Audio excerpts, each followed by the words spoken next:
Inatasan kami sa Hope by Sir Mark, ang napakapogi naming teacher and coach sa football na magsigawa ng 30-day workout challenge para to keep us in shape and makita ba kung may improvement ba sa aming katawan.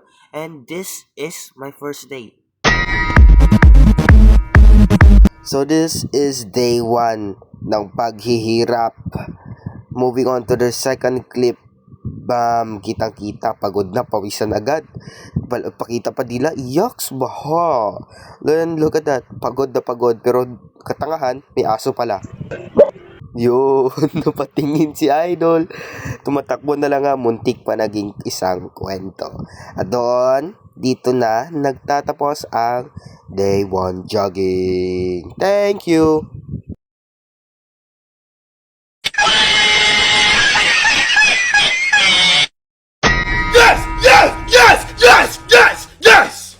So, this is day 30. So, malaki ang skip natin. Bali, 29 days basically. Kasi, dito na ako kailangan ipakita. So, dito tayo sa Chongson. So, takpo pala ako sa highway by the way, if you want to know. And here is a minute before I end. Kasi naka 2.45 kilometer na ako niyan. Next is, wow, yun na, nagtatapos na. And the result? Yes! No! No! No!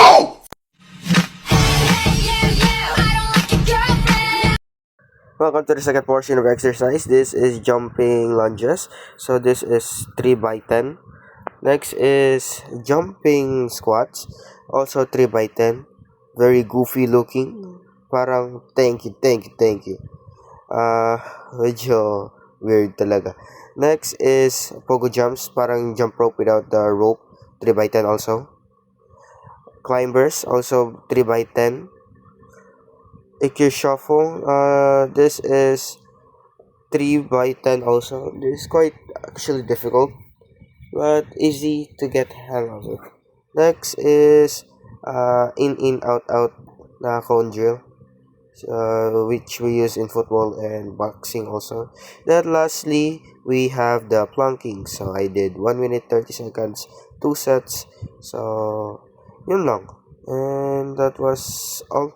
Thank you very much.